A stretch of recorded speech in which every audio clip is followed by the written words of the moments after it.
at this stage in the game where we have a serious economic problem. The monetary system has reached its limits. Historically speaking, when do governments fail? When you're in these Ponzi schemes of selling new debt to pay off the old. The default comes when you cannot sell the new debt to pay off the old.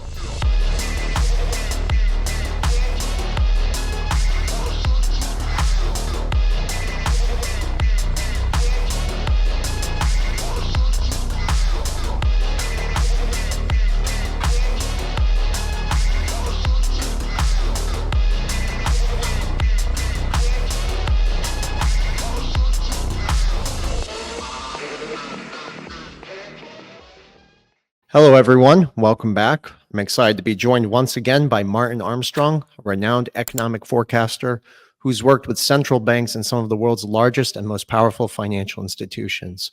Martin, thank you for coming back on. Well, thank you for inviting me.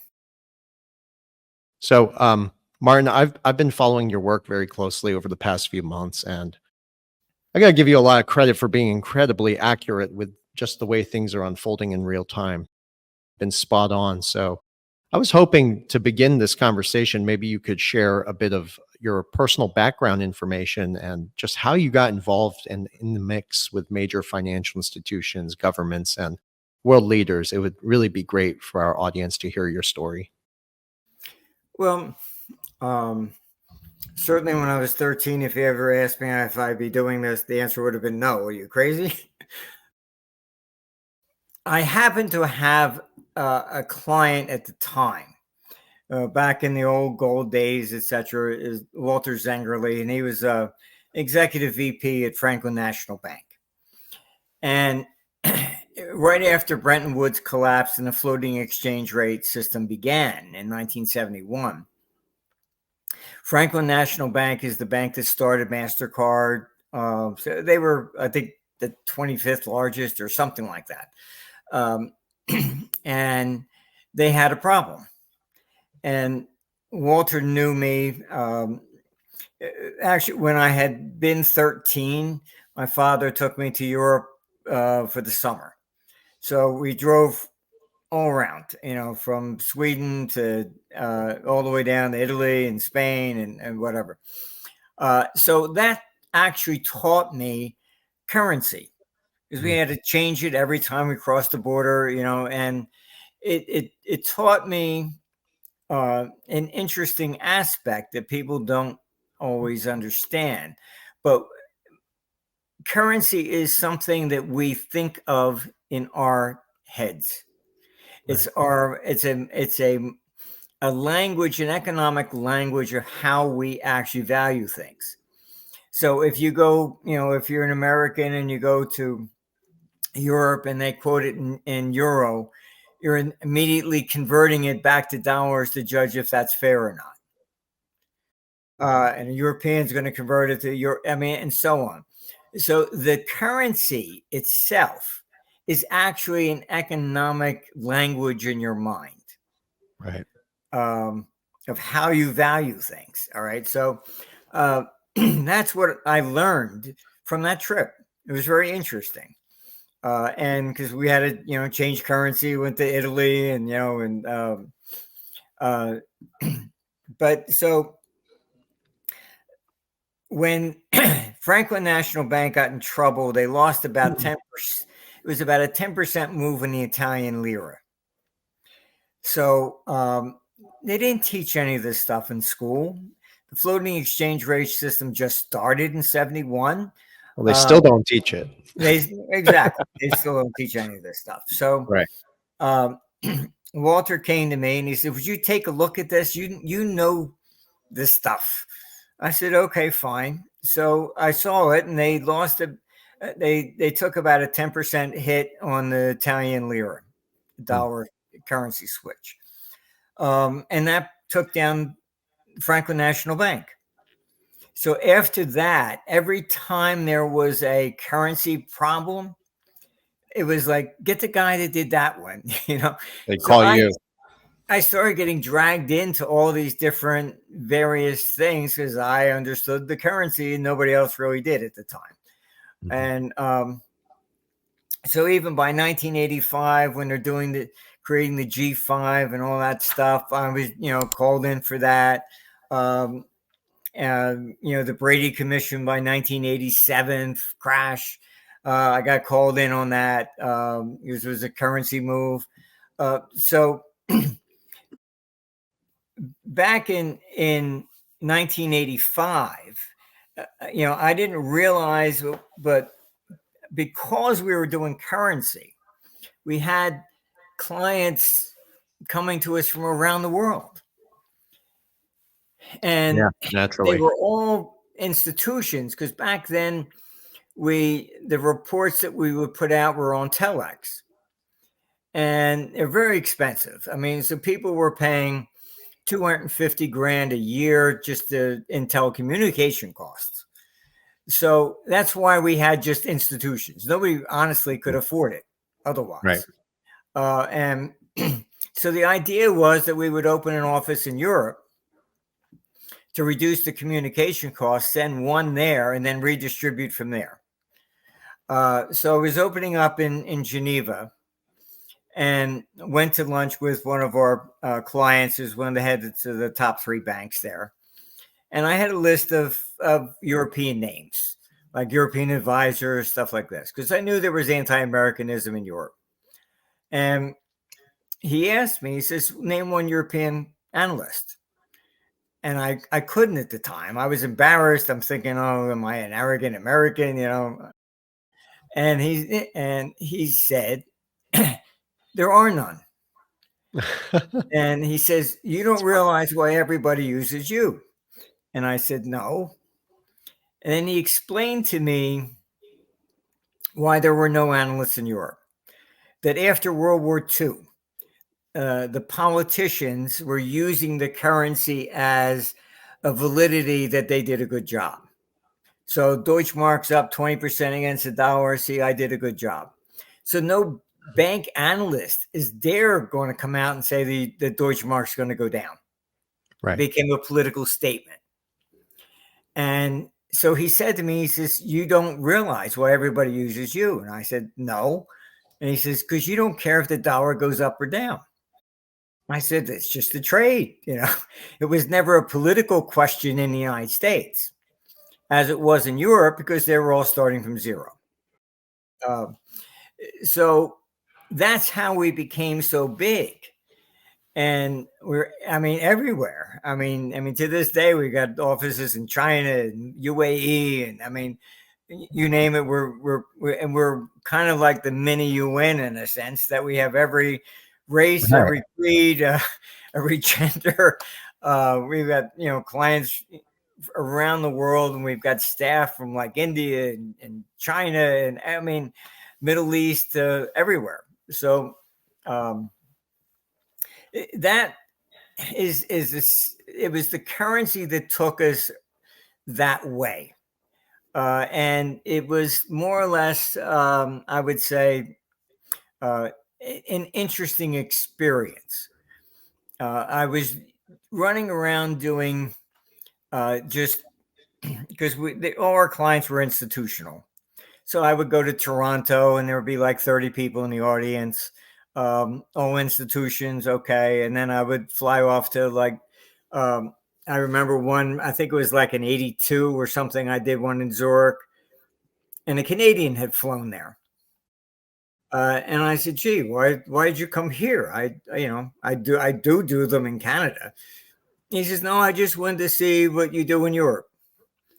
And it was very interesting, because we were talking about, I remember it was gold. And I said, well, you should be doing this, whatever, to answer his question from Canada. And then the guy from Switzerland said, well, gee, if I bought gold, I would lose money. I said, you're right. You should be selling gold, and you should be buying gold. It's all based upon the currency.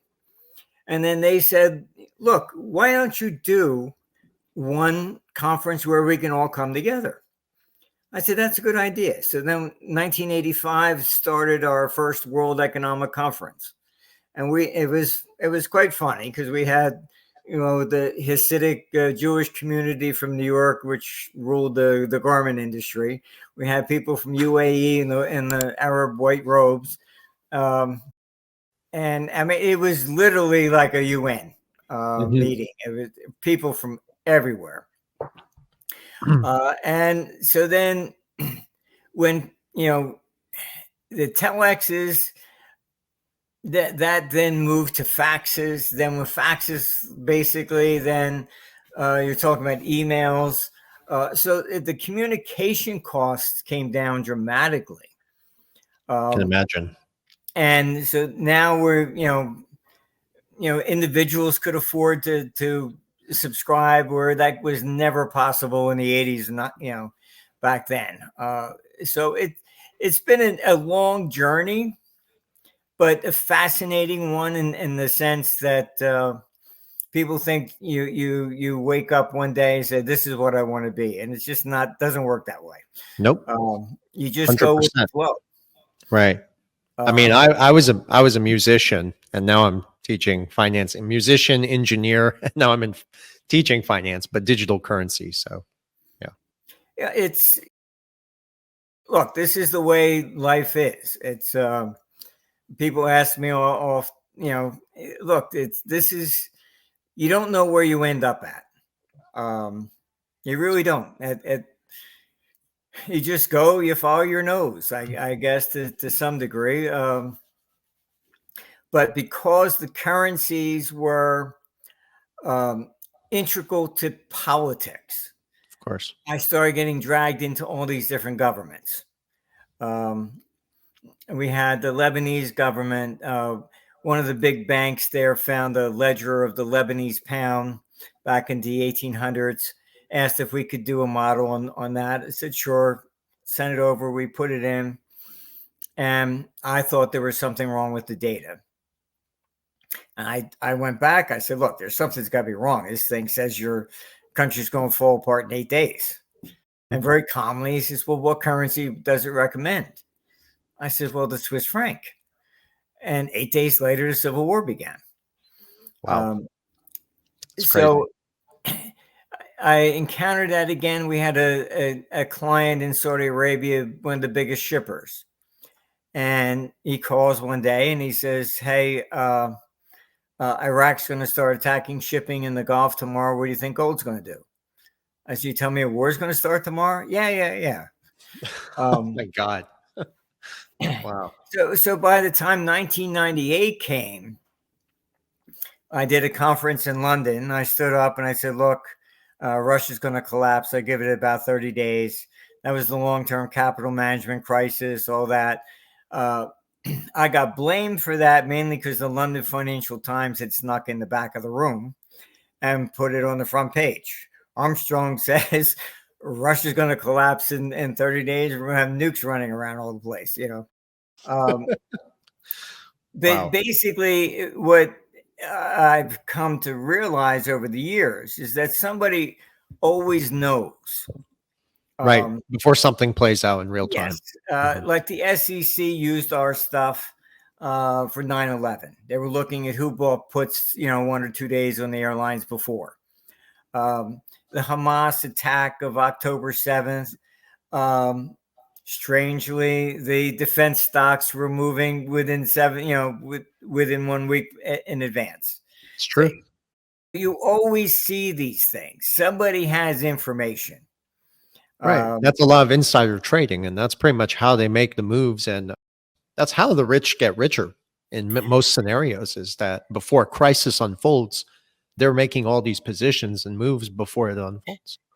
Well, it's not everybody. It's just a certain select. Sure. I know, for example, you can look at Zelensky did an interview with the Washington Post, and they found out that he knew when Russia was going to invade. And they said, why didn't you warn your people?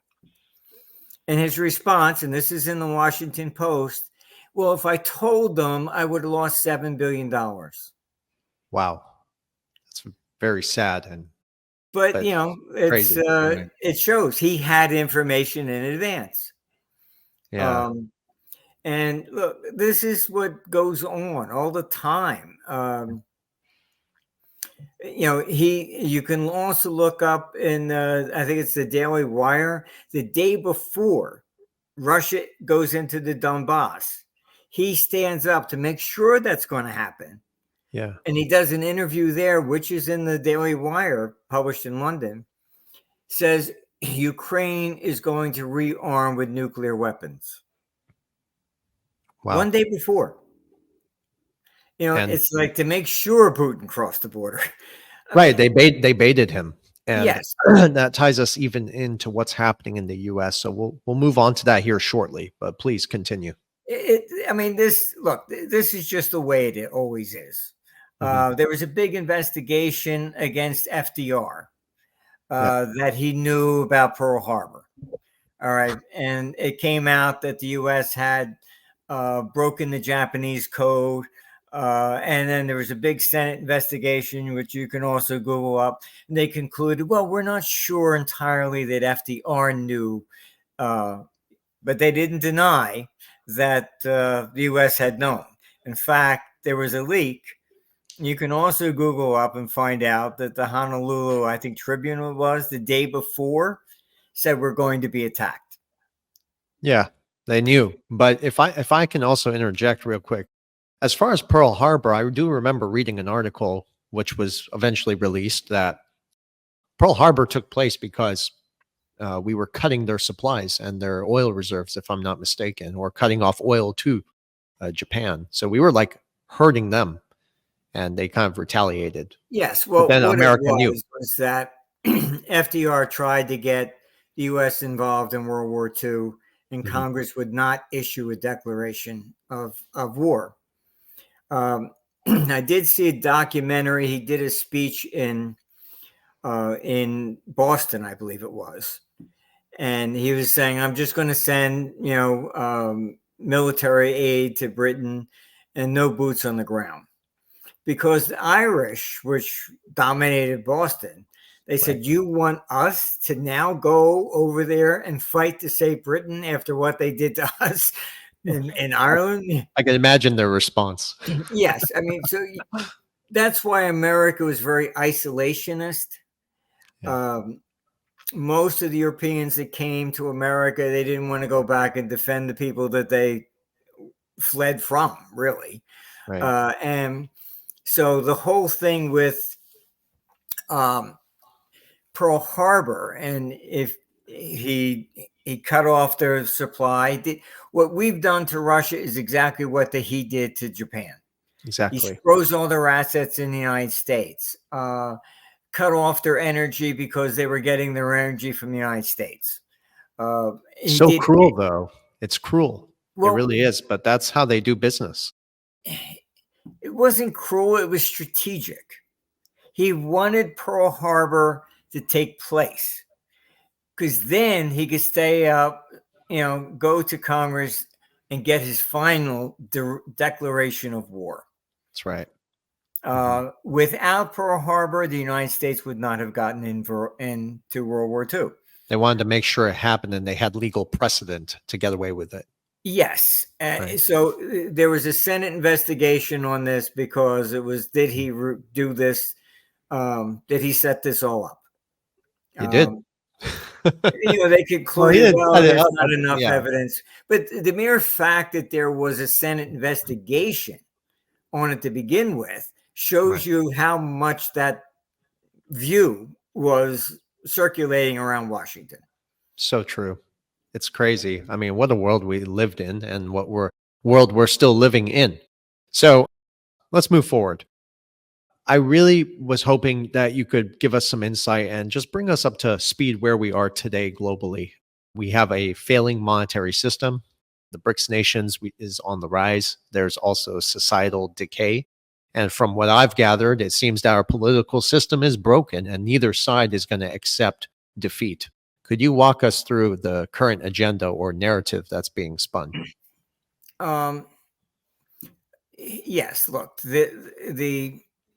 you have what we call neocons, and every country has them. Russia has them. China has them. they are just pro-war all the time.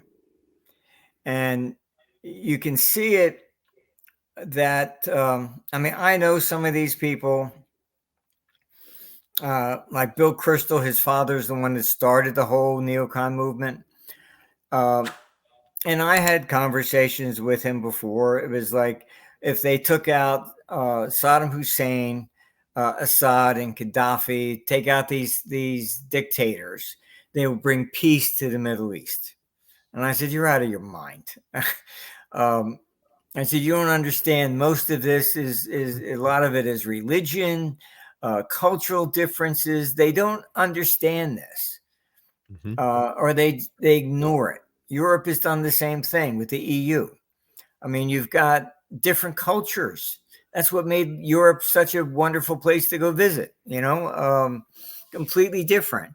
You go to England and you shake somebody's hand. You go over to Switzerland and they kiss you on both sides of the cheek, and it has to be the third, otherwise it's bad luck. Yeah. In Germany, it's just two cheeks. It's different culture. Everywhere is different. All right, but that's the culture. That's what makes Europe a very interesting place to visit. Over the years, and then you try to put in this centralized control, and historically, it never works. It always call it democracy. It's look. Most people don't know their history of Russia, but Stalin was completely different than Lenin. Lenin's view was to create a confederation like the United States, that each little republic would retain its sovereignty, and Stalin was against that. And Lenin had even written a letter and said, "Do not let Stalin succeed me." And it's widely viewed in Russia that Stalin probably even poisoned Lenin and his wife to seize power. And then what did he do? He's the one that created really the USSR, in a sense that he consolidated all the power. Right. Took it away from the independent republics, etc. So that excuse me, that centralized control has always failed. The real, I would say, model that nobody seems to learn from is ancient Rome. Right. The Christians said, "Oh, they're pagans. They got hundreds of gods." Not really. What it was that they conquered each area. Yes. They didn't change their culture. You could keep whatever god you got, Yeah. They didn't, like the Romans themselves didn't worship all these different gods. They would respect them. There was one emperor, Elagabalus, who there was a black meteor that had fallen into Syria, and they created it was called the Stone of a Mesa, and they worshipped it, that this was the stone given to them from God. All right. When he became Roman emperor, he took it to Rome, set up the whole thing with a temple to it, issued coins picturing it on the reverse, etc. And he was quite bizarre in many ways. They ended up killing him. His mother dragged their bodies through the streets and threw them in the Tiber. Okay. But the Romans still respected that religion. So what did they do? They sent the stone back to Syria. Oh, wow. Act of kindness. They killed the guy and his crazy mother, but they still respected, okay, there are people that revere this as some sort of religious thing. So they respected that and sent it back. All right. Now you take, Zelensky, for example. Oh God. This guy's a character. he's deliberately trying to create war. He has outlawed the Russian language in the Donbass. I mean, you have to understand the history. Ukraine was never a country of Ukrainians. They were kind of like the Kurds in Iraq, really. That's why they joined Hitler. He promised to give them their own country. Interesting. I did not know that. So they killed, that's why they became neo-Nazis. They killed Hungarians, Polish, Jews, and Russians. The CIA protected them because they were anti-Russian. Basically, right. And that's why the CIA has a foothold there now, or uses it as a stronghold. Right? And so up to, I mean, Kiev is where the Rus began. So to Putin, Kiev is kind of like London is to Americans in a way, you know, the fatherland or whatever you want to call it. So you have Zelensky outlawing the Russian language. Then he goes even further and outlaws a religion and says you have to now adopt Christmas will be Western style, December 25th, not Orthodox. And says you're not allowed to be subservient to the patriarch in Moscow. Now, even the Pope has come out against Zelensky. You cannot change people's religions. You know, right? The Pope. The Pope is Western, and he's saying you can't tell them they have to be Western. You know, that's Greek Orthodox. That's been the way it's been since 1054. You know, so.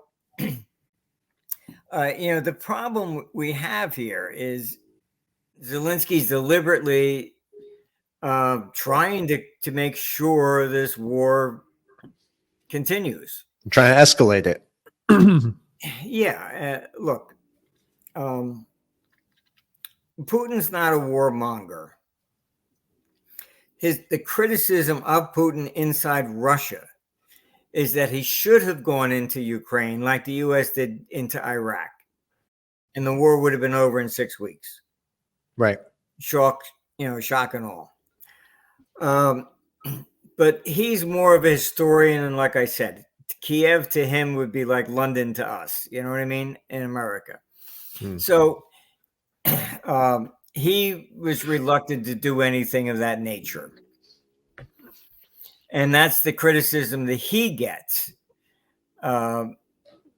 inside Russia. And, you know, people, you get the press that they've just demonized Putin to a ridiculous level to make it sound, if you just get rid of one guy, then everything's fine. No, it's going to be a lot worse. You know? Yeah, it's very similar to what they did with Saddam, Gaddafi, and now Trump as well. Yeah, I mean, look, Saddam demonized you. Saddam, you know, once you took him out, then you got ISIS. You know, I mean, well, I can tell you some history on ISIS that was created by the Mossad and Obama, funneled money, and the Clintons. I saw that. You can also look at Tony Blair's apology on YouTube. And he says, we thought we were taking out Saddam Hussein to save the people, and we subjected them to more sectarian violence. That's right. You know, look, whether these decision makers at the top even understand what they're making decisions on is debatable. Because there's a lot of people from below that they never, you know, tell it all the way up. Just because you make somebody the head of the CIA doesn't mean the CIA walks in and says, oh, well, let's tell you we killed this guy, this guy, this guy, this guy. Of course not going to happen. So it's, you know, we're at this stage in the game where we have a serious economic problem. The monetary system has reached its limits. And what I mean by that is that historically speaking, that when do governments fail. And when you're in these Ponzi schemes of selling new debt to pay off the old, the default comes when you cannot sell the new debt to pay off the old. This is, this is not something. It's just my opinion. You can look at the history of the city of Mainz, and same thing happened there. The city defaulted. That's where Gutenberg press was invented. So there was like a technological boom, and they thought that they would get taxes forever, and of course people leave. Right. So this is the same story played out, countless times. You want to look at sovereign defaults? There's a record go back to 400 BC. The Temple of Delos was kind of like the central bank in ancient Greece. Mm-hmm. And they list all the city-states that borrowed from them and then defaulted. Right? Yeah. So this is not something new. It's history playing itself again. And the main reason history repeats is because you're looking at human nature never changes. That's what I kind of said earlier. If you recall, I was saying that our governments and their behavior, and even the Congress and Senate, it's really an aggregate of the people, and that's really our behavior, like you said. People will respond to the same similar event the same way. Simple as that. Look, Spain defaulted 7 times. France, you're in the 5th republic, the 5th. All right. And even the United States, the Constitution said that they were going to, honor the debts of the Continental Congress. They never did. You can buy the continental currency on eBay or whatever. They defaulted on it, and that's it. It's collector's items today. France, there's nobody that has ever not defaulted. All right. The only exception that I ever found to somebody paying off a debt was one time Andrew Jackson paid off the national debt. And then what resulted after that was Panic of 1837, the hard times of the 1840s. It didn't work out so well. For paying the debt, basically. Because he paid the debt, we crashed. Well, there was a rigged election in 1824. Huh. All right. He had the plurality of the votes, but not the majority. So therefore, it was kicked out of the electoral Congress, and it was college, and it was sent to the Congress. And the Congress voted for John Quincy Adams instead. So he felt that the vote was stolen. His supporters were not much different than you're talking about the January Sixers. Very similar events. Everybody felt it was the deep state, corruption, the election was stolen. He then did win the next election. And then he was inaugurated in 1829. And even Daniel Webster wrote about it was such a unbelievable, all these people infiltrated London and Washington, and they all assumed that this was a great battle against the great, the deep state, right? The corruption. It's the same thing. Yeah. It's not much different. So I guess we can tie the war in to really defaulting on the debt.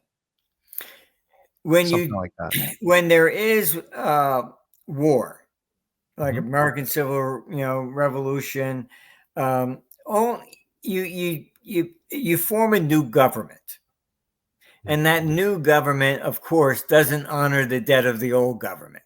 Of course. Oh, they were bad people, blah, blah, blah. They got us. We're the savior. All right. So then they start from zero. And this is why they're bond collectors. They look very nice. We had a bunch of them framed up to remind us whatever happens to government debt. We had a long hallway in the office with all these government bonds. Look beautiful, gold back, this, that, the other thing, whatever, didn't matter. So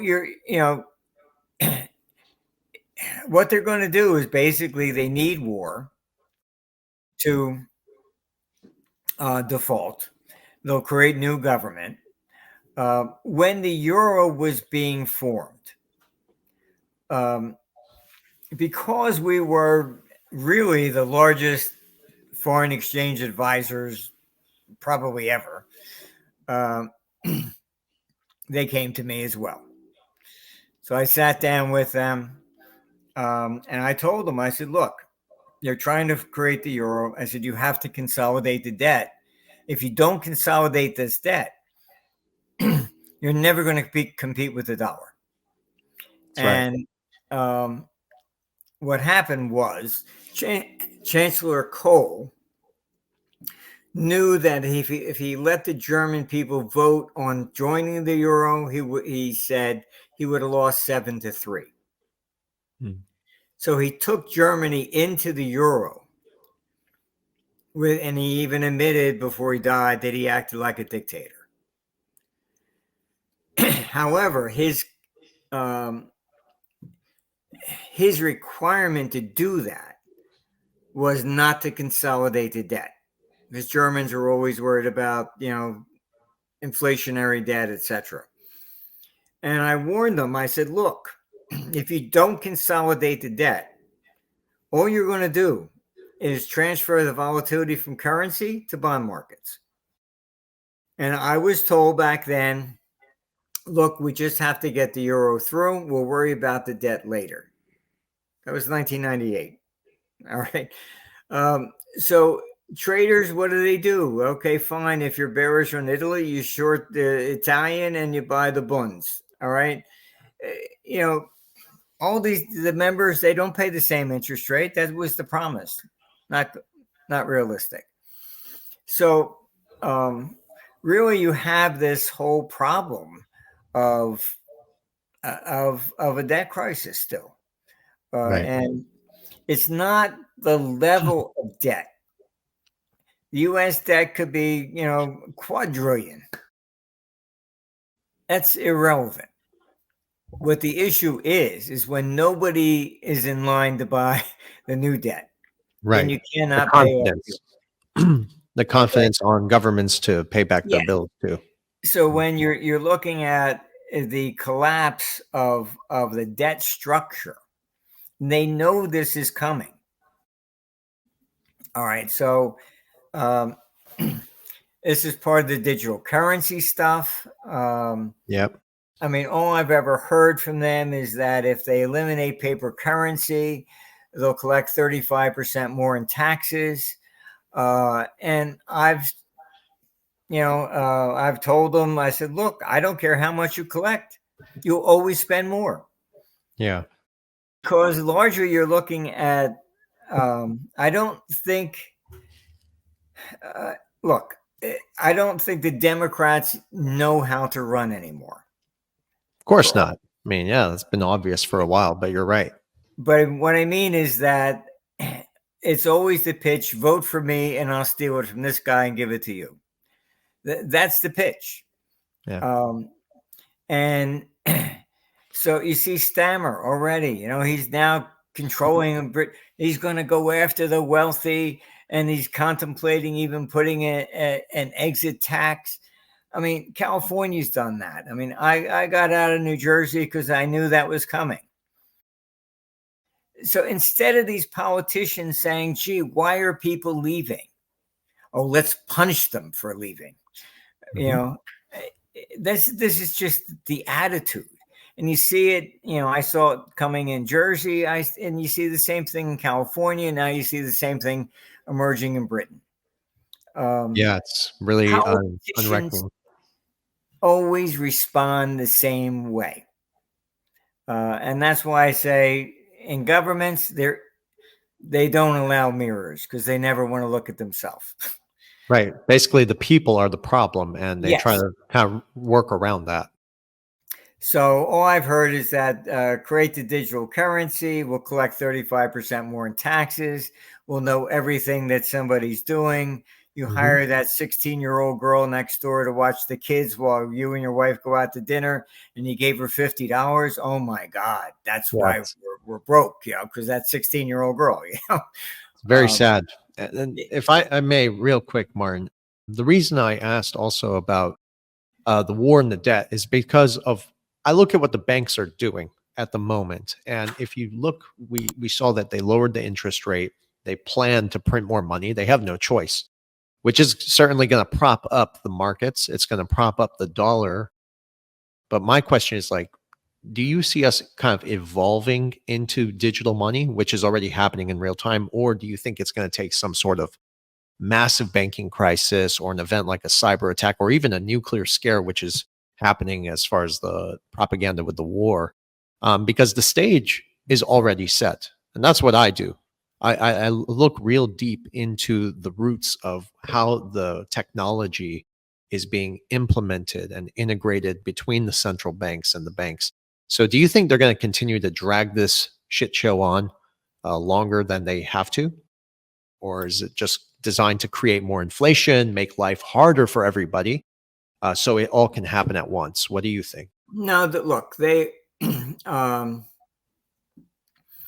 you can even look on our site. We put on there an old clip from the London Financial Times from 2016 when Trump was elected.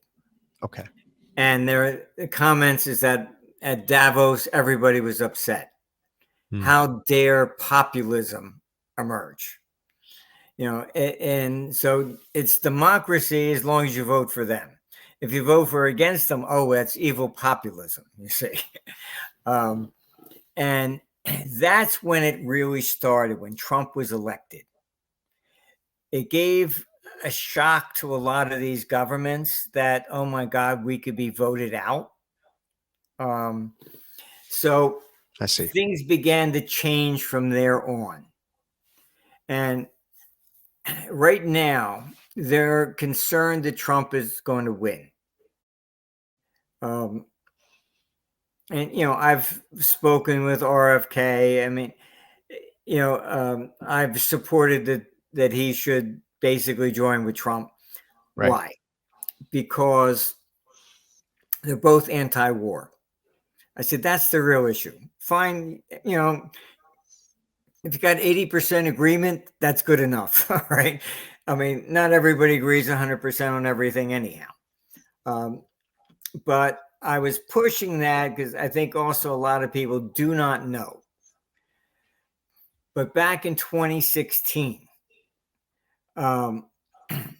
RFK met with Trump in Trump Tower. And Trump was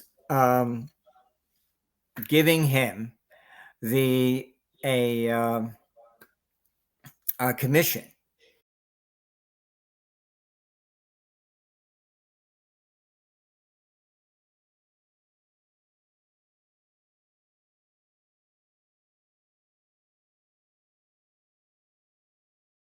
And I happen to have known what really happened, which kind of got me in the middle to some degree. But it was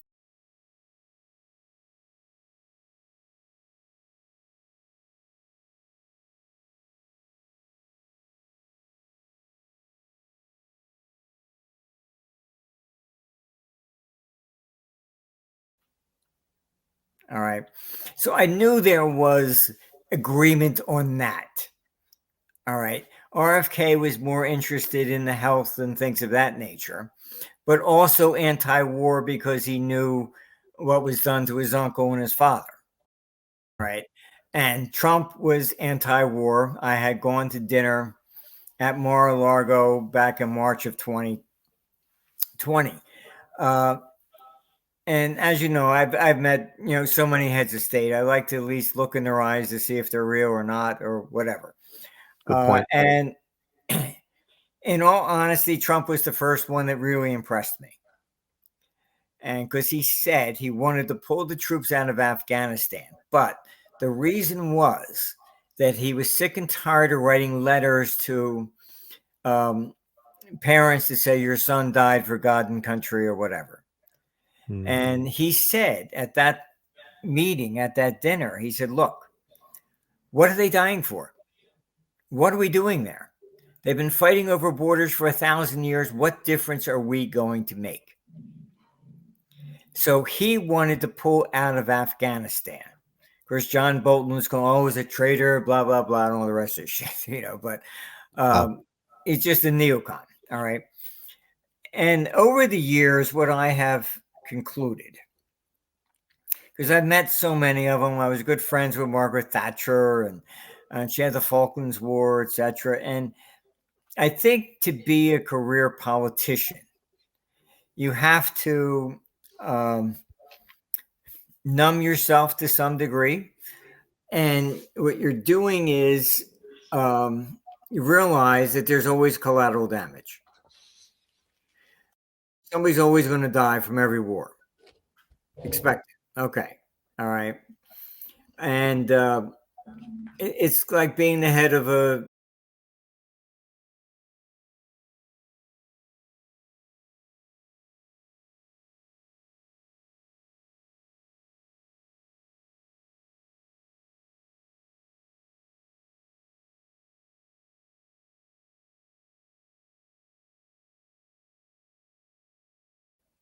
knowing that some people are going to die. No, that's collateral damage. They just live with that.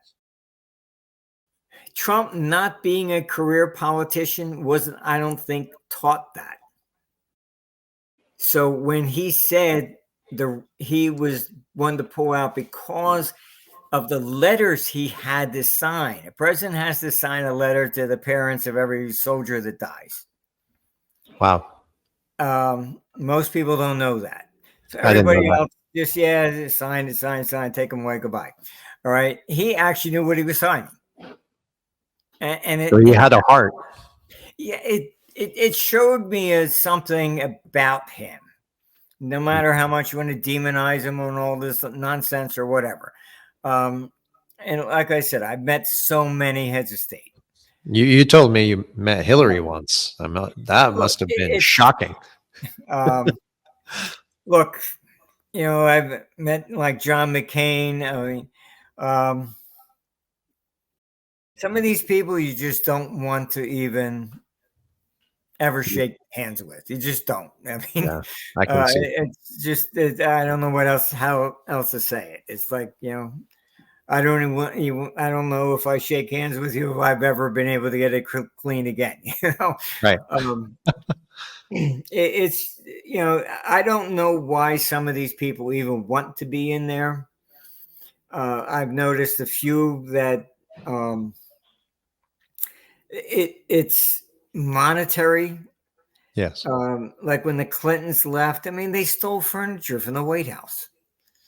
Oh, we thought it was ours. I mean, come on. Do you go to a hotel and take the bed too when you leave?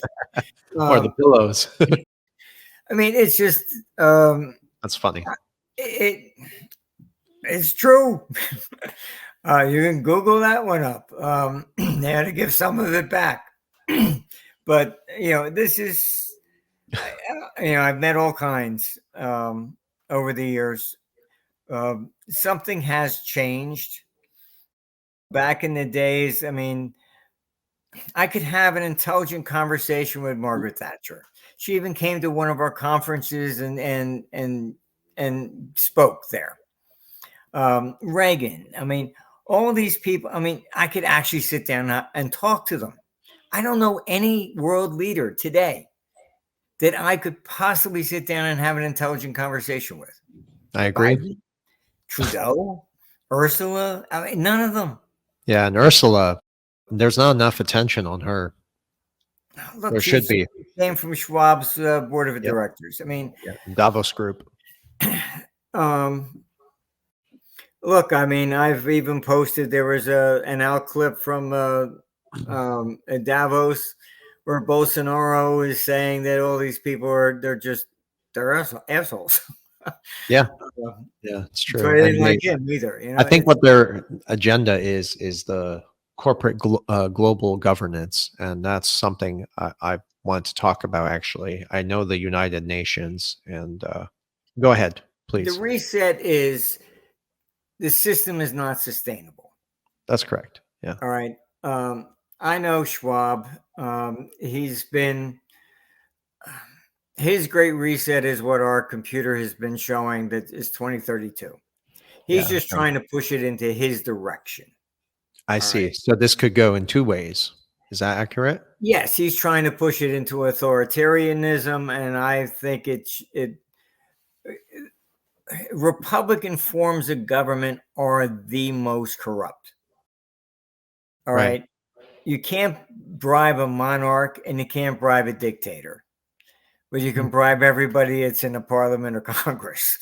That's just simply the way it is. When Caesar crossed the Rubicon, there was a major debt crisis then. He did not have to fight his way to Rome. All the cities opened up their gates and they cheered. Mark Antony actually bought Pompey's estate at auction because he thought Caesar was just going to abolish all debts. So he thought he would get it for free. All right. And the Senate is the one that fled to Asia. Cicero was just the fake news of the day back then. When they finally got a hold of him, they cut off his hands, nailed him to the rostrum, and they cut off his head. And Mark Antony's wife took her hairpin and sticking it through his tongue. Wow. He was the fake news back then. Look, this is what we're looking at. So you're looking at the collapse of the monetary system. All right. And as I said, there are no mirrors in government. So they look at it as we are the problem. We don't pay our taxes. Everybody cheats. This is the way they view it. And I don't care what they collect, they will never, ever have a balanced budget. I can imagine that, yes. So this is what we're heading into. And the more they know they're losing power. They know it. This is why they're becoming more authoritarian, shutting down free speech.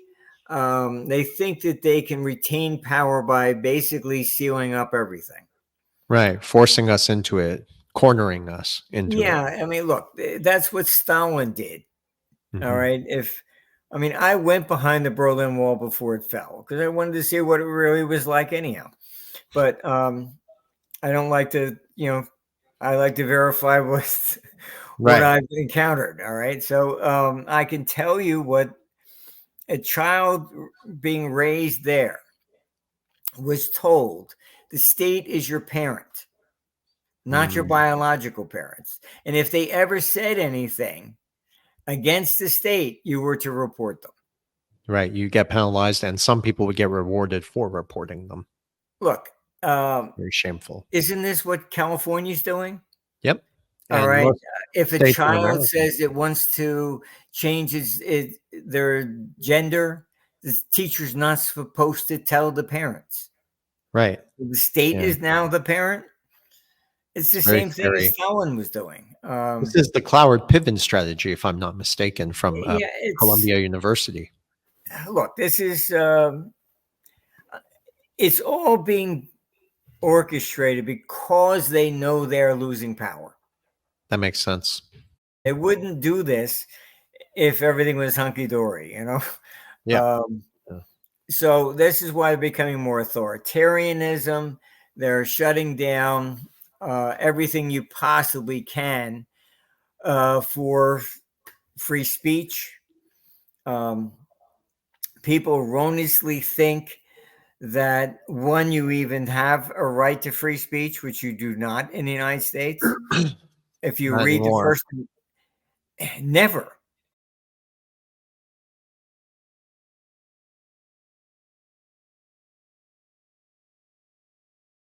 Well, if you look at the First Amendment and read it carefully, it says the government shall not. Nothing about YouTube, Facebook, or anybody else.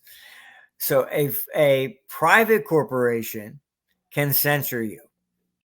It's true. Government cannot.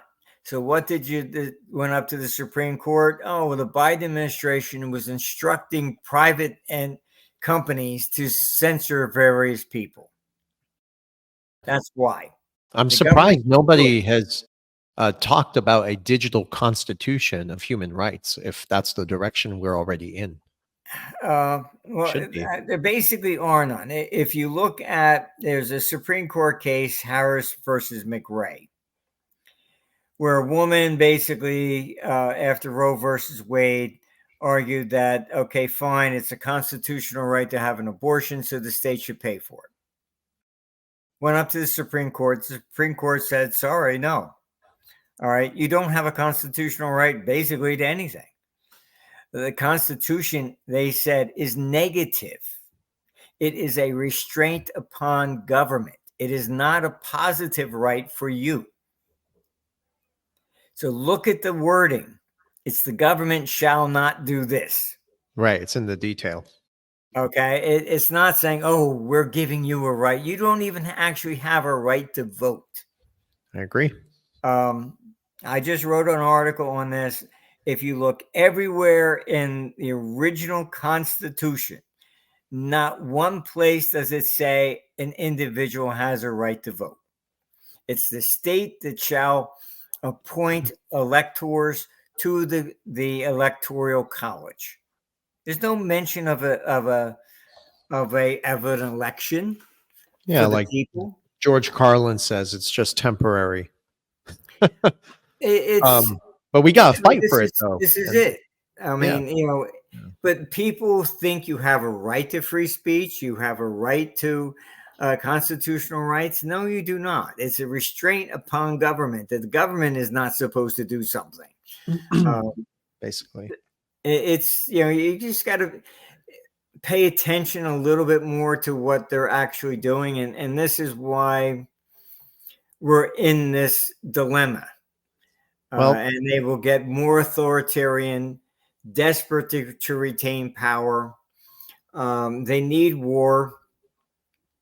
And actually, Hermann Goring, when at the Nuremberg trial, they asked him, oh, how did you get the German people to accept blah, blah, blah, whatever?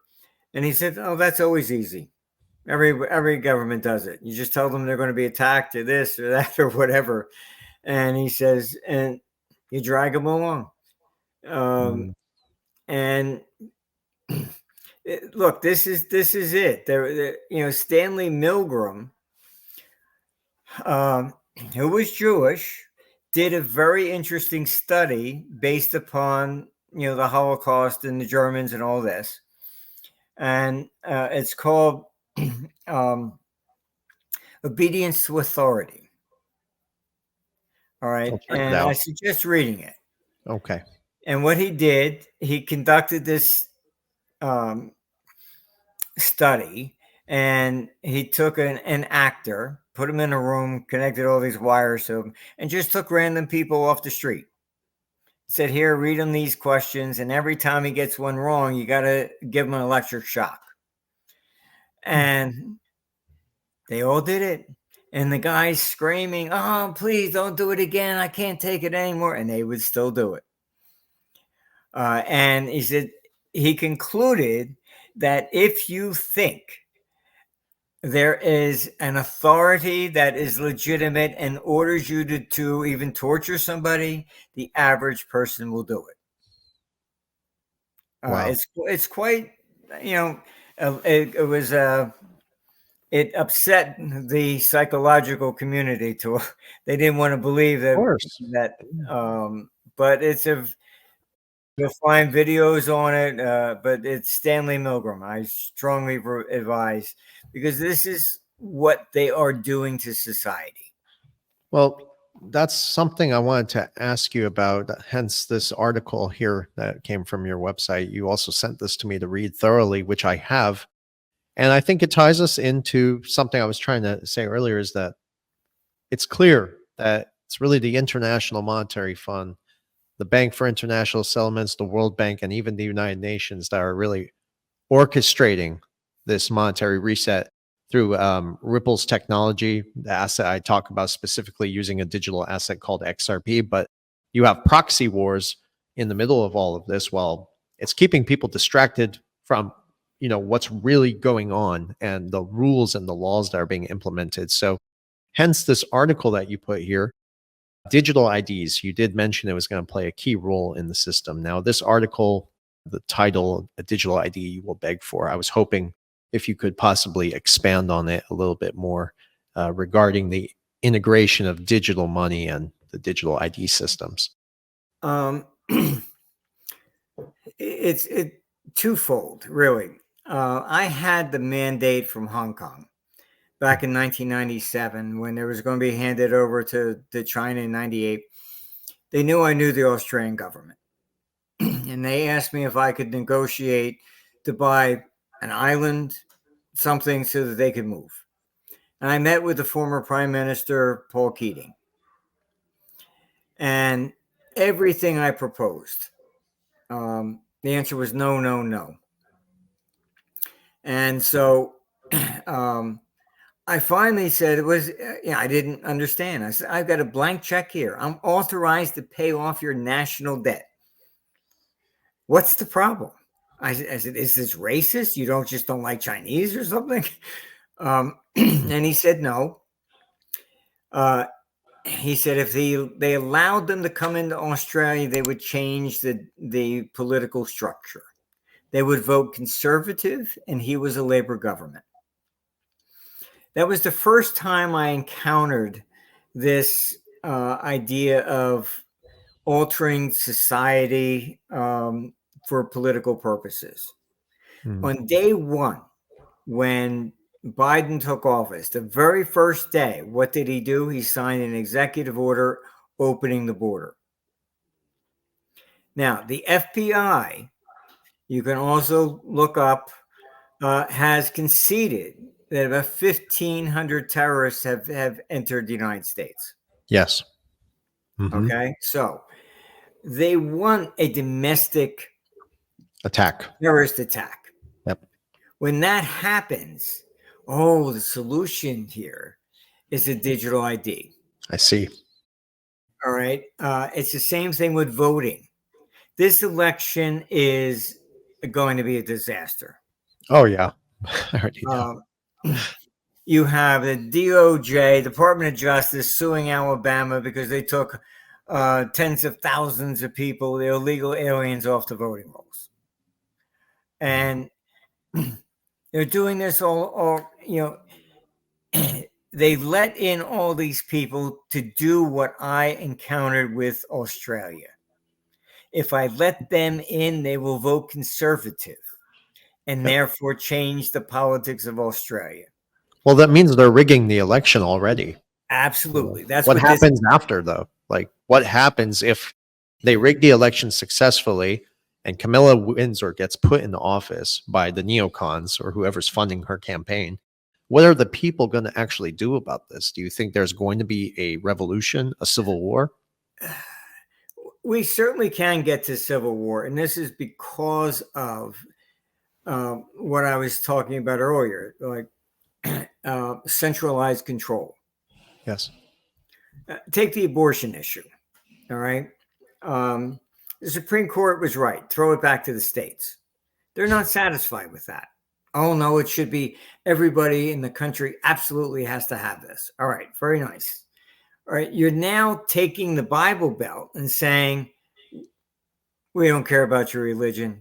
Take it and stuff it. You're going to do this. Just cherry picking the Bible. That is doing the same thing Zelensky's doing in the Donbass.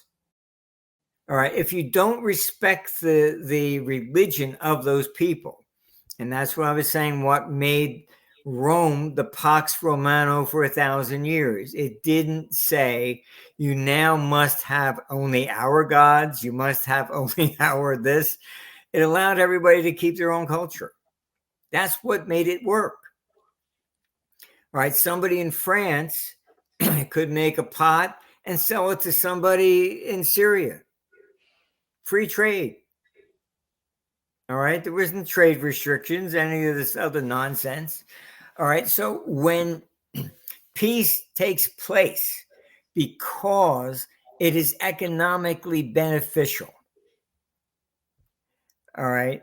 You talk about the BRICS. Yes. What is behind all this stuff? You know, ever since the UN was created, you can look up Huxley. He basically said, complete democracy is just as bad as, no communism. They have always believed, and I even posted a video clip, search on our site, to Holland, who was the former president of France. I think it's Hollande. I put on a clip. He's standing there with Merkel in the parliament saying the purpose of the EU was one government eliminates war. That's right. The one All right. world order. This is what the UN is seeking. All right. The climate change is complete nonsense anyhow. All right.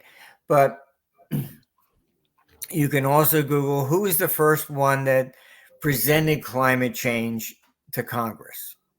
It was John McCain. Why?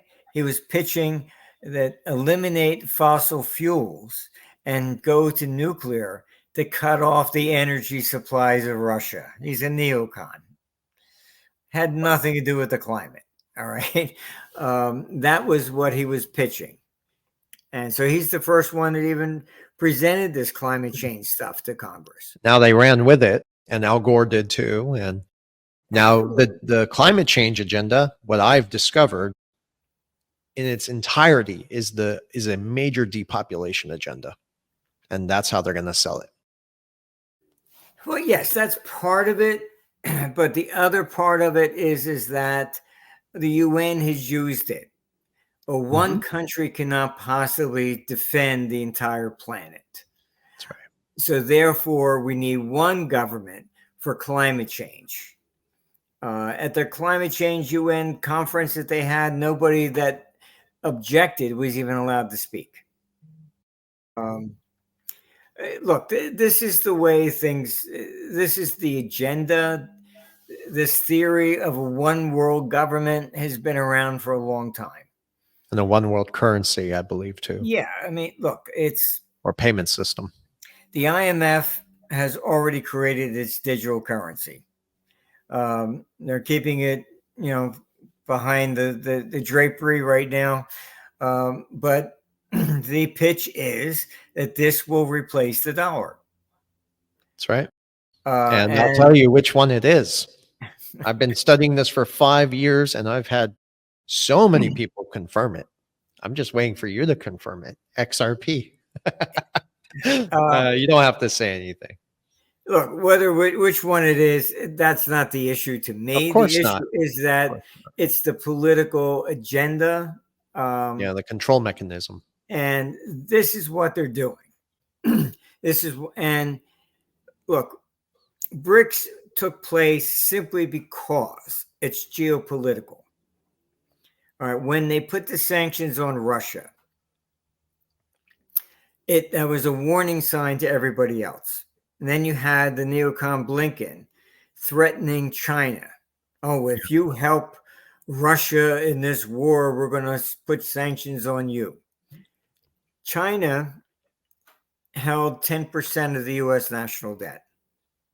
They started selling. So that's where the default comes in. Japan too, I believe. All right.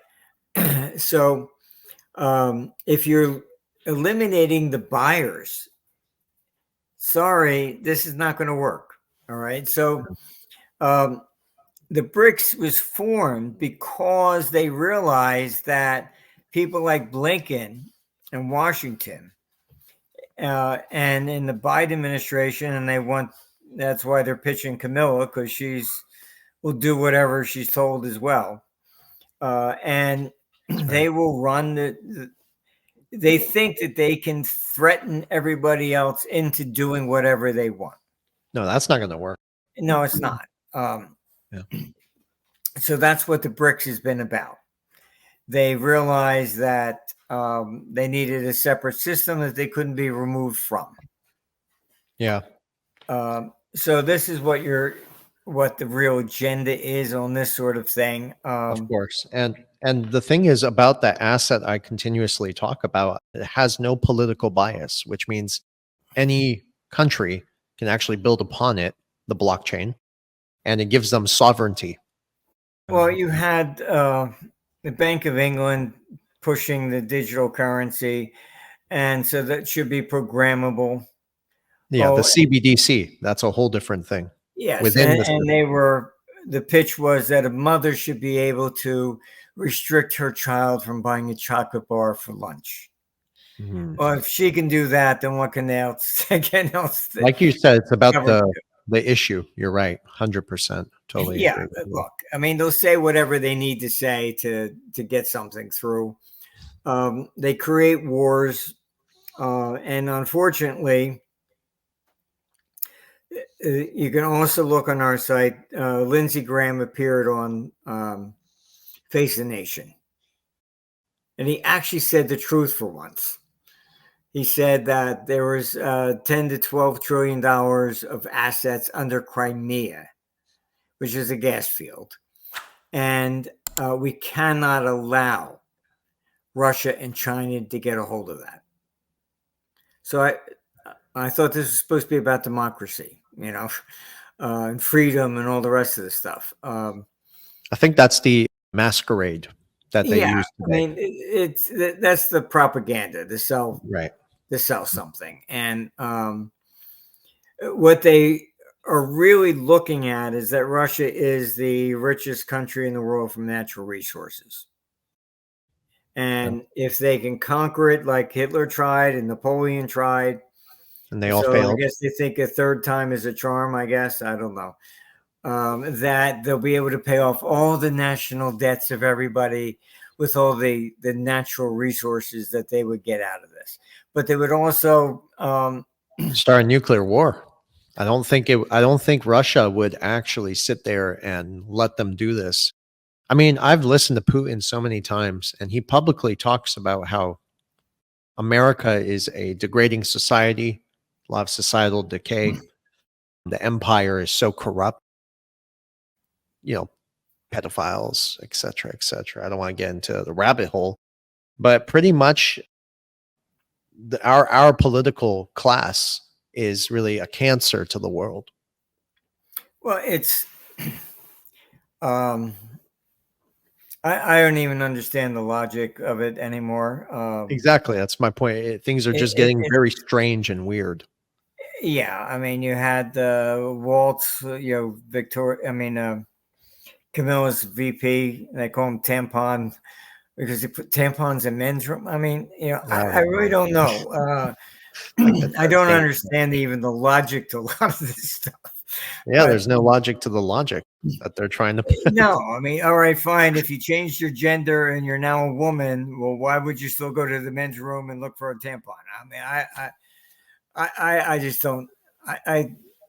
It's lost on me. I don't understand why you would even come up with that idea. But it's funny when you look at the world. I think, you look at the world and you see how much it has changed since you were a young man. What do you think about all of this? Do you think just the world has gone completely nuts? Yes, and the young people too, people my age. I had a grandfather who died about 25 years ago at 99. And he came to the United States, I think when he was 7 years old or something, when he was in the late 1800s.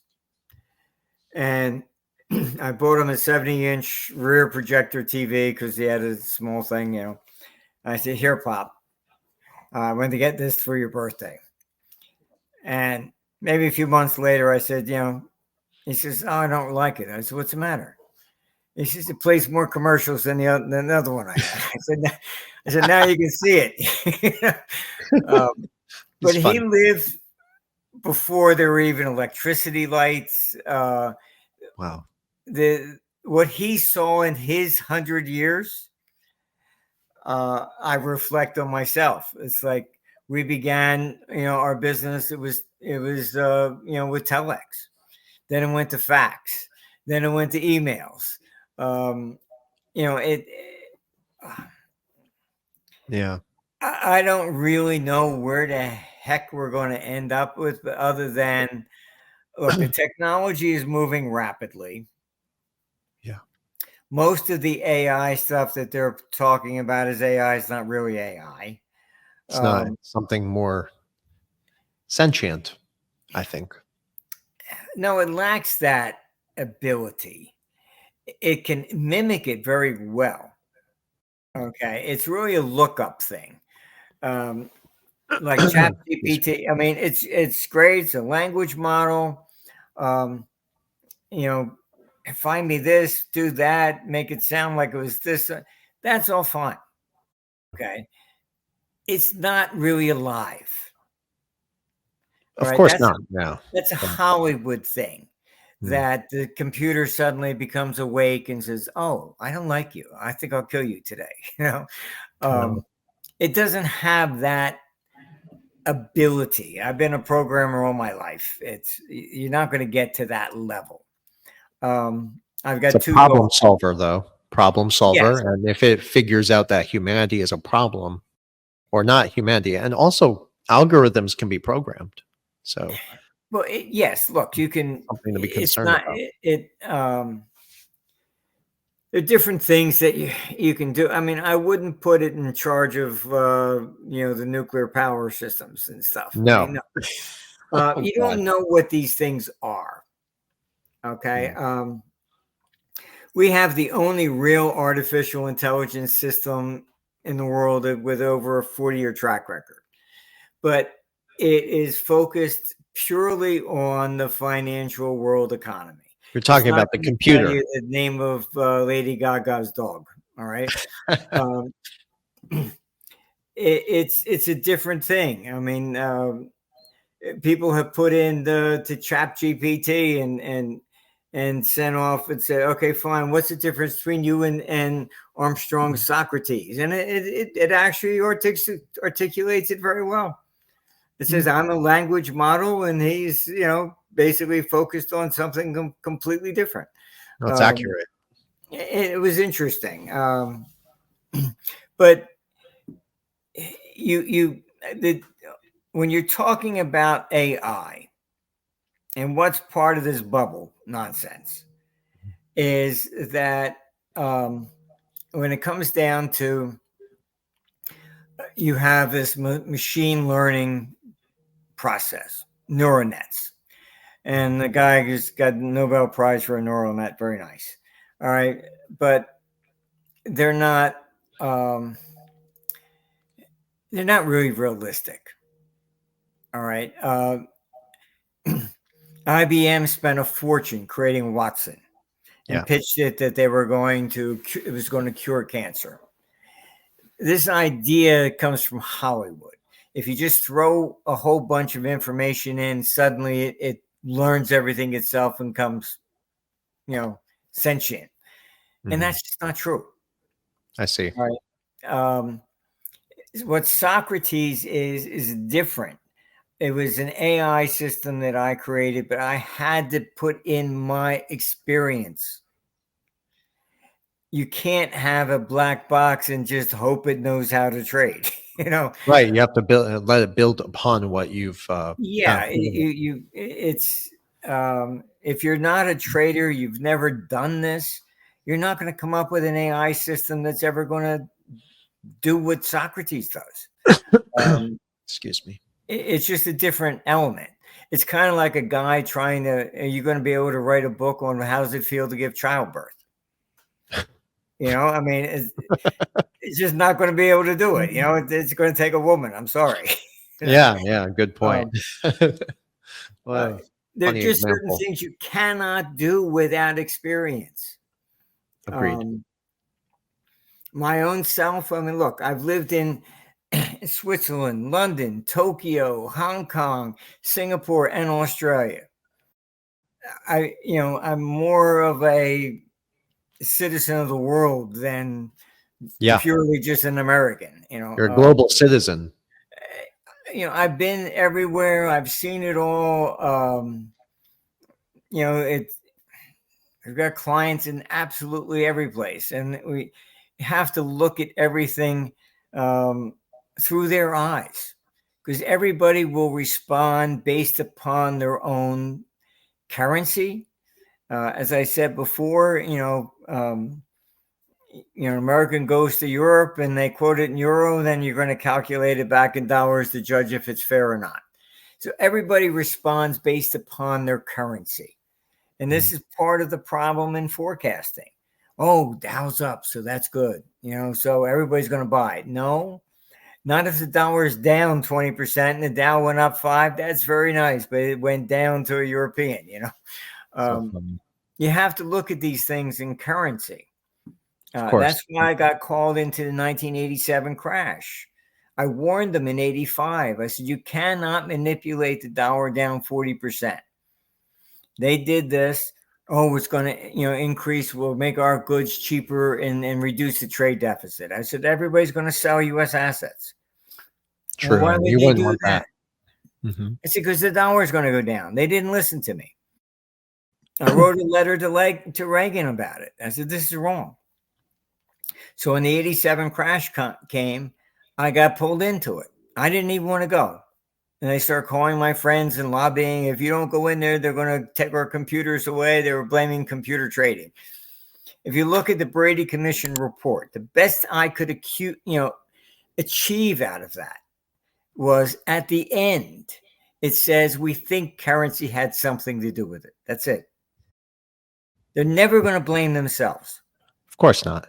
Yeah, they're going to point the finger. Now, if something happened in the United States, they'll certainly point the finger at Iran, China, Russia, something like that. That's what you need to do, and that's basically what we're looking at. They have demonized Putin, but in all honesty, you remove Putin, and we got a real problem, because the guys behind him, they're ready to nuke everything. Yeah, and we didn't even talk about Israel maybe next time, but there's some really weird stuff going on over there. Yeah, look, it's the same thing. What are you going to do? We're not all the same. There is a dark side to some people and a light side to others. I would say the biggest problem that I see with the left historically is they present themselves as the victim. Right. And that's what they've been doing. Yes. So you look at everything. I can't get ahead in life because he has more than me. Yeah. And then they play the victim card. Yes. And so that's what, we're going to go punish the rich, make them pay their fair share. All this other kind of nonsense, I was in Australia and they passed the luxury tax, and the slogan was going to be that they effectively they were going to tax their Ferraris, their fur coats, and their French wines. Great slogan. I laughed like hell. I think I saw 2 Ferraris in Sydney because they were already 100% taxed to get in. Nobody wore fur coats, maybe down in Melbourne during winter. And nobody ever gave me a French wine. It was always Australian. But it was a great sales job, And then they passed it. Everybody cheered. Yeah, go get them. What was in it? All electrical products. Oh, my God. Look, this is the way it is. It's as simple as that. They always talk about the rich. I don't care. Go ahead, confiscate all the money of Bezos and Gates and everything. You will not even balance the budget for 1 year. Yeah. You won't even pay the interest expenditures for 1 year. But that's why they want digital, so they can tax the hell out of you and make sure that, like you said earlier. So, yes. Take money from you instead of having to take from the rich, maybe. Who knows? Well, the rich, they don't have enough. Well, to solve the debt issue, of course not. I don't think anyone does. They don't. If you confiscated everything they had, you don't even pay the interest for 1 year. I have a question real quick. I'll Then keep what do it you do very next year? short. I'm sorry, Martin. So like what happens if what if they decide to like reset the gold price at a very high level? Could that shrink the debt possibly? No. No. Interesting. Okay. Look, that's what broke the banks back in the 1800s. You had the Silver Democrats. All right. They overvalued silver and they were going to force the rest of the world to accept their new silver because they were being bribed by all the silver miners. A lot of silver was discovered in Colorado. So what happened? There was a big arbitrage. So the silver from Europe was brought over here, exchanged for the gold. The gold fled the United States. And that's when JP Morgan finally had to step in and bail out the Treasury in 1896. That's exactly what's happening now, though. Interesting. Look, you look up the presidential election of 1896. That's when William Jennings Bryan, who was the Democrat at the time, gave his famous speech, "Thou shalt not crucify us on a cross of gold." Interesting. Against the gold standard. We want to force silver higher. It was all an inflationary aspect, and we're going to force the world to take our level of silver. And the world said, nope, sorry, not interested. So I guess for investors out there, I always tell people the importance of holding not bullion necessarily, but the legal tender of precious metals like the coins, American buffaloes, for instance, and eagles, even silvers. What do you think about that as far as preserving wealth and preserving your purchasing power, where this is all going anyways? Well, look, I mean, historically, look at them. As long as you're going to try to change the monetary system in this manner, eliminating physical cash, there will always be a black market. Okay. So most likely that's going to be gold and silver coins. Okay. Look, you can even look up, there's Roman prostitute tokens. All right. Yeah. They passed a law, you can't pay a prostitute with a coin that had the image of the emperor. Well, every coin did. Nice way. Okay, we're going to clean up society. All right. So what did they do? They made tokens. You bought a token, you gave it to the prostitute. The prostitute then took the token and redeemed it back for currency. So you didn't give her one. Oh my God. There's always a way around everything. So you think maybe even crypto could be used as one of these, but it's digital, then I don't see how it can be. No. If you look at the Great Depression, you can also Google up, it's called Depression script. Over 200 cities issued their own money. Most people don't know that. God, you know a lot of history. It's so important. If you look at German hyperinflation, okay, you see not Geld. What's not Geld? Issued by private companies. So, look, there has been many, many different ways, and inevitably, no matter what they do, there will always be a black market. Okay, that makes sense, and I can easily see that. We talked about this last time, and I've focused on many of your discussions on other podcasts regarding Bitcoin. Now, my brother and I, we've done so much research on this already because we're heavily positioned in digital assets, not Bitcoin, but particularly the XRP and XLM, which seem to be, again, adopted by institutions worldwide. But Bitcoin, it's being pushed onto the masses and marketed in so many different ways. There's no doubt, if you actually do the research, that Bitcoin was initially created by the Five Eyes intelligence agencies. And it even traces back to the National Security Agency. So for our audience, one more time, can you please expand a little bit more on Bitcoin and your thoughts on it? Well, those of us in the programming world, we know, I mean, there was even a white paper on it from the CIA. I mean, it's look, why, it was, I think, basically Bitcoin was the way to sell digital to the public. All That's right, right. to get them, and it had to appear to come from the private sector. If it was the government coming out, forget it. One Okay. word. So what was the nonsense that I heard? Oh, it's going to replace the dollar as a reserve currency. Oh, I mean, come on. Do you understand what you know? The dollar is the reserve currency because the U.S. has the biggest economy, period. All right. It's a consumer-based economy. So That's right. everybody needed to sell something here. BMWs from Germany, Toyotas from Tokyo, everybody trying to sell something to America. Yeah. All right. That's why the dollar was basically the reserve currency. And the same thing with Rome. Rome was the reserve currency. You can look up on Google, you'll find India was issuing gold coins imitating Roman. Why? Because it carried a premium. It was Roman. So it was worth more than just the gold content. If it was just gold, then you would stamp your own, right? Right.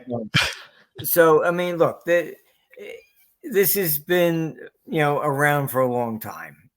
And so as long as Bitcoin was being marketed, it was to get people to accept digital. Yes. And if they accept digital, then it's no problem. You go to Starbucks and the younger ones just hold up their phone and pay on Apple or whatever. Yep. No cash.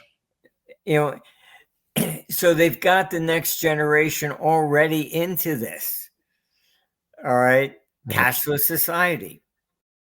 It's already happening in real time, and it's Yes. accelerating, like you said. Yes. So it's but Bitcoin was clearly it was like I said, there is a white paper on it that was published long before, and not this fictional Japanese guy that nobody ever knows who the heck he is.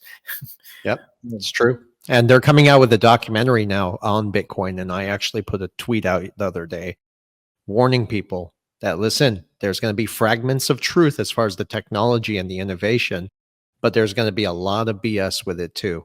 And that is pretty much that Satoshi Nakamoto is about to be revealed. And no, it's not. It's an intelligence agency's thing. And this is all public. It's just people don't know how to connect the dots, and they refuse to acknowledge it because it goes against what they believe that this is what it's doing to the banking system.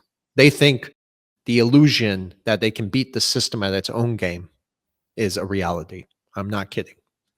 So No, I know. It's yeah, like people are wrong. Bitcoin is circumvent the central banks. Come on. Yeah. Not going to happen. I mean, largest holder of Bitcoin is the United States government right now. I haven't looked at those stats, but I mean, I wouldn't doubt it. They confiscate it from people. If you had more than 10,000 Bitcoin in your while you were traveling, legally they can confiscate it. That's right. So it's a bright and cheery future. Okay. The election is coming up. Gotta give people some hope. What do people need to be looking out for moving into 2025, I guess? Or is it kind of like we'll wait and see right now? Look, I've said in previous podcasts, etc., I try to separate my personal opinion from the computer. Okay. All right. The computer says that Trump will win. Yes. Okay. I've said in other podcasts, look, personally, I thought that they would try to assassinate him. And they thought, really? I just know these people. There's too much on the table here. Yeah, too much at stake for them. If Trump got in and it was really a fair election and all this kind of stuff, and he then cuts out the war, and I know some of these people, all right? I've known them for a long time. They're not going to simply say, oh, okay, you won. I'll go off and retire in the sunset. No. They're going to fight. This is their 15 minutes in the sun. All right. they're so close to grabbing the brass ring to conquer Russia. I don't see them just walking away. This is why they have turned to, look, this is why Zelensky invaded Russia. Yes. They were desperate to try and get Putin to attack anything in NATO, so they could say that he was the aggressor. Same thing in Israel. Yes. All of it. Ukraine is basically the U.S.'s version of Hezbollah for Iran. All right, it's a proxy war. That's it. All right, look at who's pulling the strings behind the scenes. That's it. As simple as that. So you have look, I don't see this 2025, they're going to desperately start some sort of confrontation.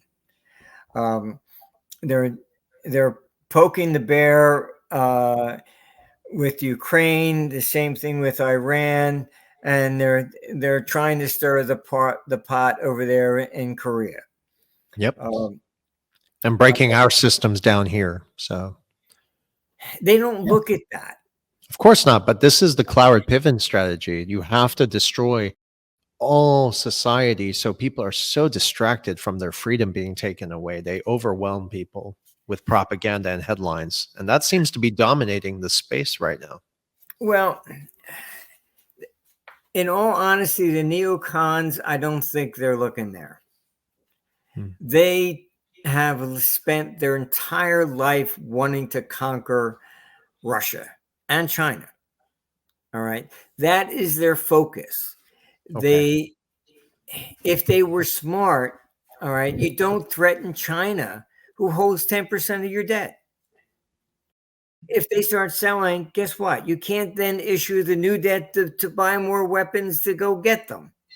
Right. The whole thing falls apart. It's not, they're not very intelligent in working out this whole thing. You have to understand the way things work. I could run for Congress. I'll tell you whatever you want to hear. All right, I'll save, save the whales, whatever you want me to do. All right, then you get there, and what happens? All right, you end up with, they say, great, glad you're here, and here's how it works. And just look at the votes; they're always usually down party line. All right, so you cannot make a motion from the floor of Congress. Motions must come through a committee. If you're not a good boy, you don't get on that committee. That's right. You got to play by their rules. It's everything is rigged from Sunday, to the following Sunday. I mean, that's just the way it is. So real quick, if Trump gets in office after everything that's transpired over the last few years, and even longer before that, 2016, do you think there would be military tribunals for the whole world to see? No.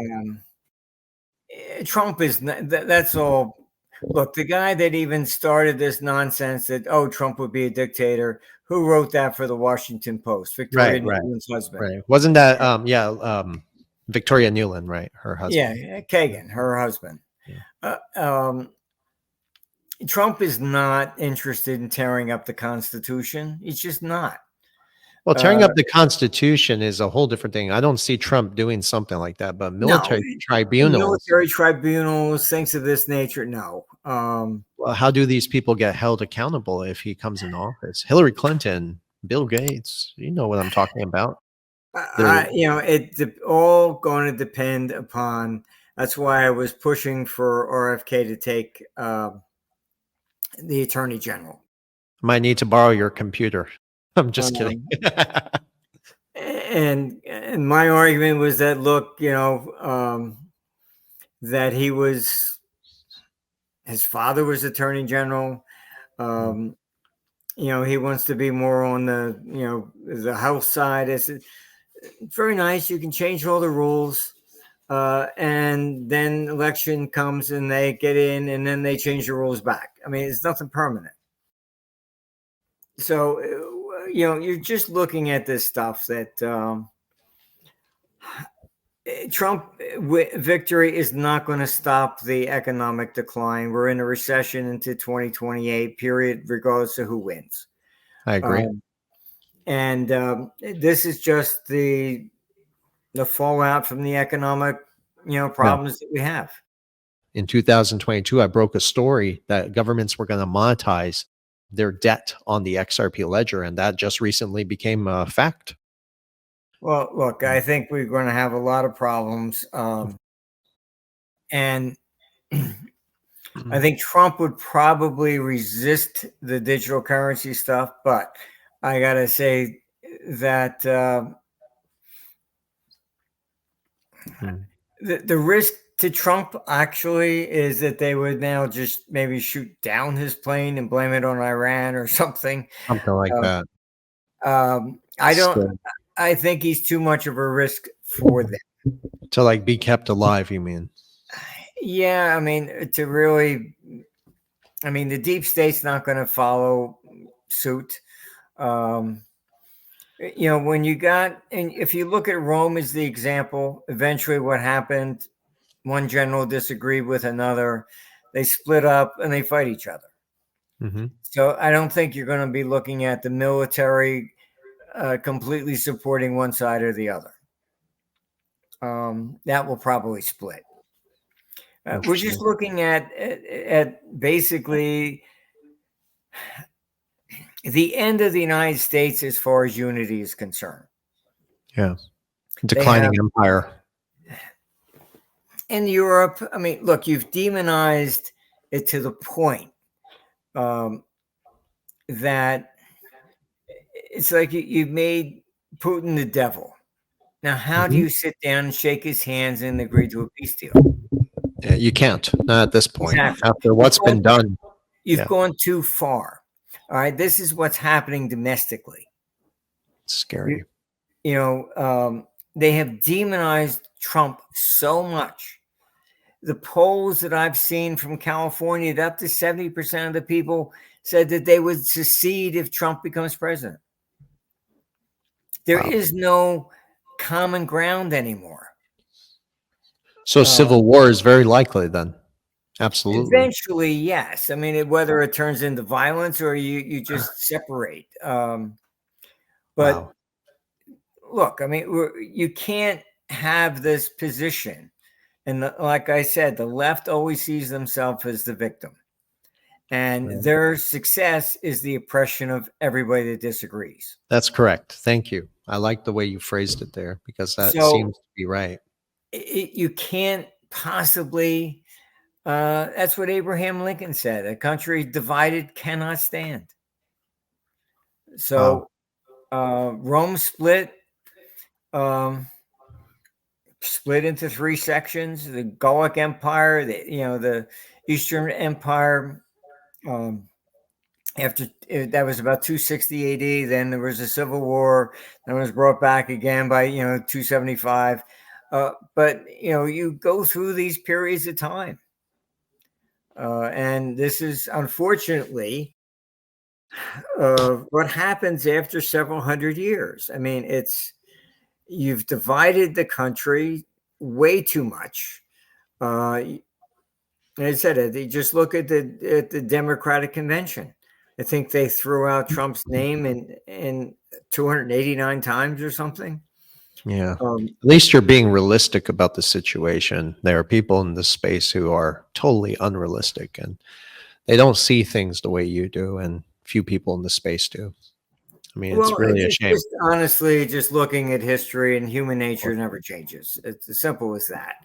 The Democratic Convention was more of a hate fest against Trump.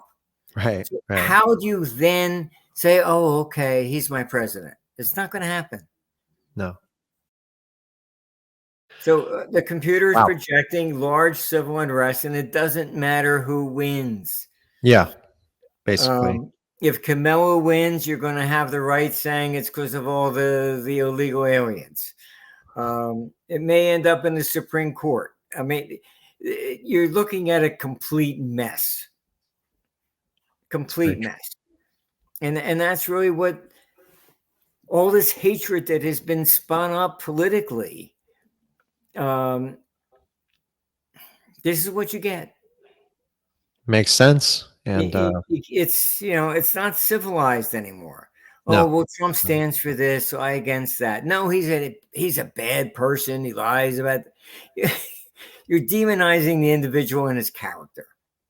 I know, it's a real shame. It really is. And even Jamie Dimon at Davos stood up and said he's barely a Democrat.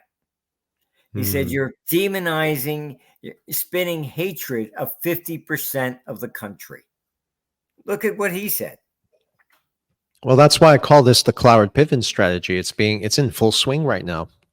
Yeah, I think this is being very meticulously, carefully orchestrated and designed. I mean, even with the open borders, you know, this is about, like your article says, the digital light. It's about creating a situation where we can create a domestic attack and possibly even stop the election. That's what they did in a House of Cards episode, which is a really good show, by the way, to get insight on how this system is so corrupt to the core.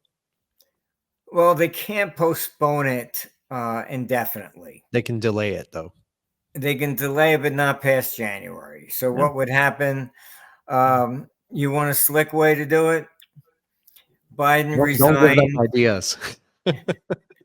Well, I've already written about this because I was asked, can they postpone the election? And I looked at it very carefully. Constitutionally, they cannot, but you don't have a right to vote. So one state could refuse to send in electors to electoral college. What happens then? It goes into Congress. All right. There's plenty of ways to do this. And one of them would be for Biden to resign on January 19th.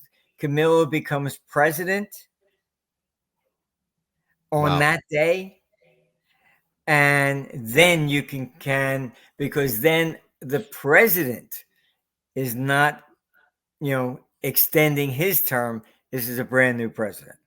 I'm talking about dancing between the raindrops here. You're absolutely right. And all the money is behind Camilla. And I'm talking about big tech, CIA, Mossad. I mean, we can go on and on. So we will see what happens next. This is going to be very interesting. The Chinese said, the curse. May you live in interesting times. Martin, I want to thank you so much for joining me today, giving me a second shot to interview you. This conversation has been such an incredible one, insightful, lots of wisdom, and I truly appreciate it. And it's been a pleasure to be with you. So thank you. Well, thank you, and good luck out there. It's going to be interesting, definitely, going into 2025. Yeah, and I hope we can continue this conversation and dialogue in the future. But I would look out for October 22nd. The BRICS Summit is taking place. I'm very excited about this to see what comes out of it. So, the biggest risk you have in October is that if there's any sort of a coup in Russia against Putin and he stepped down, you're going to get a Russian neocon, and we don't want that. Then it's over. Yeah, there's no. Yep. Oh God, what a day. All right. Until then, please take care of yourself, and I look forward to our next conversation. Thank you. Good luck out there. Take care.